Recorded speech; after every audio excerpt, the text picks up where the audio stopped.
Shalom दोस्तों, मैं आपका धन्यवाद देना चाहता हूं कि आपने हमारी पुरानी वीडियो को देखा, आपने उसमें से बहुत कुछ सीखा। आपने उसमें से मेरा विश्वास है कि बहुत सारे सवालों का जवाबों को पाया होगा। आज आप इस दूसरे भाग को भी ज़रूर देखना। मेरा विश्वास है कि आज आपके मन में जो भी सवाल हैं प्रभु यीशु मसीह के प्रति, उन सवालों के आपको आज उत्तर मिलेंगे। और मेरा विश्वास है इस भाग के पूरा होने तक आपको बहुत सारे सवालों के जवाब मिल चुके होंगे। जब हम ये समझ लेते हैं कि यीशु केवल एक शिक्षक या भविष्यद्वक्ता नहीं बल्कि देहधारी परमेश्वर है, तब अगला प्रश्न अपने आप खड़ा होता है कि परमेश्वर को मनुष्य बनने की क्या ज़रूरत थी। यदि वो सर्वशक्तिमान है तो वो स्वर्ग से ही क्षमा क्यों नहीं कर सकता था? क्यों उसे जन्म लेना पड़ा? क्यों उसे रोना, भूख सहना और अंत तक क्रूस तक जाना पड़ा? इस प्रश्न का उत्तर इतिहास के सबसे गहरे गांव में मिलता है और वो है पाप।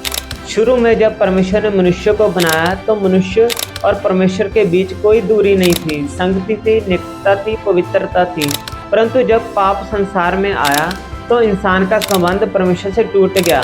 पाप ने परमेश्वर और इंसान के बीच ऐसी खाई बना दी जिसे कोई मनुष्य पार ही नहीं कर सकता था। व्यवस्था दी गई, बलिदान दिए गए, नबी आए, पर समस्या जड़ से समाप्त नहीं हुई। मनुष्य परमेश्वर की महिमा के लिए लक्ष्य से चूक गया और इस चूक का परिणाम केवल अपराध नहीं बल्कि आत्मिक मृत्यु था। यहीं से देह धारण का रहस्य शुरू होता है। पुराने नियम में बार बार एक प्रतिज्ञा दिखाई देती है। एक आने वाला उद्धारकर्ता भविष्यद्वक्ता यशायाह ने कहा कि एक कुंवारी गर्भवती होगी और एक पुत्र जनेगी, उसका नाम इम्मानुएल होगा, मतलब परमेश्वर हमारे साथ है। ये केवल एक पोएटिक भाषा नहीं थी, ये एक डिवाइन योजना की घोषणा थी। जब समय पूरा हुआ तब स्वर्गदूत गैब्रियल एक साधारण लड़की के पास भेजा गया।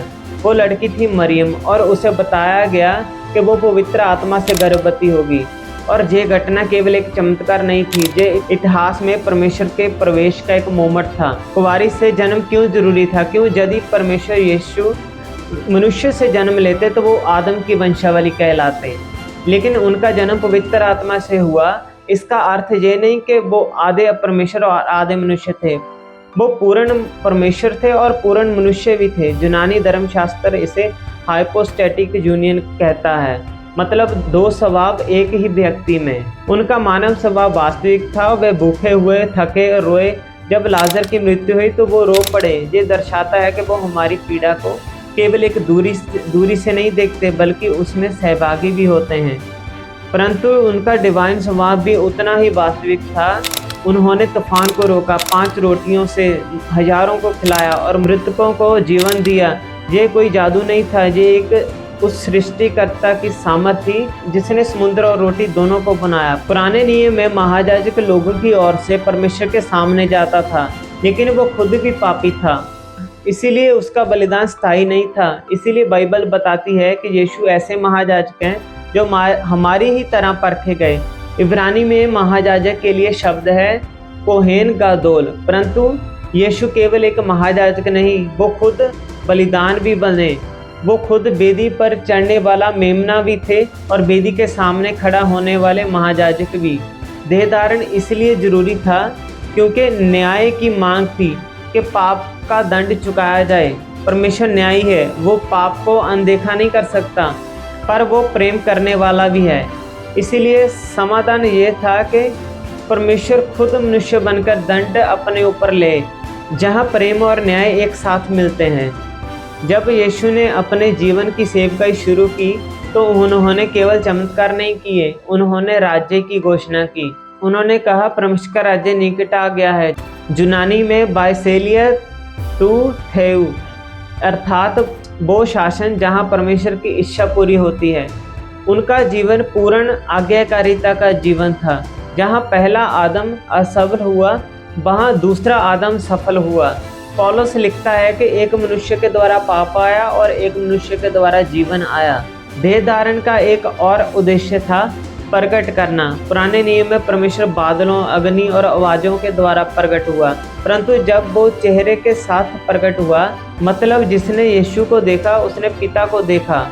जब फिलिप्पस ने उसे कहा हमें पिता को दिखा, तब उसने उत्तर दिया जिसने मुझे देखा है उसने पिता को देखा है। इब्रानी विचारधारा में नाम का अर्थ होता है स्वभाव। जब यीशु ने परमेश्वर के नाम को प्रकट किया तो उन्होंने परमेश्वर के स्वभाव को प्रकट किया। दया, करुणा, पवित्रता और सत्य। देह धारण का अर्थ ये भी है कि परमेश्वर ने हमारी सीमाओं को छुआ। वो थकान को जानता है, अस्वीकार को जानता है, वो विश्वासघात को जानता है। इसलिए जब हम प्रार्थना करते हैं तो हम किसी दूर बैठे इंसान से बात नहीं करते, हम उस प्रभु से बात करते हैं जिसने हमारे मार्ग पर चलकर देखा है। और फिर देह धारण का एक्सट्रीम पॉइंट क्रूस था। यदि वो केवल आत्मा होते तो वो मर नहीं सकते थे। यदि वो केवल मनुष्य होते तो उनका बलिदान संपूर्ण मानवता के लिए सफिशिएंट नहीं होता, परंतु क्योंकि वो पूर्ण परमेश्वर और पूर्ण मनुष्य थे, उनका बलिदान अनंत मूल्य का था। यूनानी में तेतेलेसाई शब्द का प्रयोग हुआ जब उन्होंने क्रूस पर कहा पूरा हुआ। इसका अर्थ है कर्जा पूरी तरह चुका दिया गया। ये केवल मृत्यु की घोषणा नहीं थी, ये विजय की घोषणा थी। और तीसरे दिन जब वो जी उठे तो ये परिणाम था कि पाप और मृत्यु की शक्ति टूट चुकी है, परंतु वह पुनरुत्थान में महिमा में बदल गया। आज भी वो केवल एक ऐतिहासिक व्यक्ति नहीं, वो जीवित है। देह धारण अस्थायी नहीं था, वो अनंत योजना का भाग है। इसलिए जब हम कहते हैं कि परमेश्वर मनुष्य बना तो हम ये कह रहे हैं कि परमेश्वर ने दूरी समाप्त कर दी। उसने केवल आदेश नहीं दिए, उसने हमारे साथ जीवन जिया है। उसने केवल शिक्षा नहीं दी, उसने खुद को दे दिया। और यही कारण है कि हम यीशु को केवल आइडल नहीं बल्कि प्रभु मानते हैं, क्योंकि उन्होंने केवल रास्ता नहीं दिखाया, वो खुद रास्ता बन गए।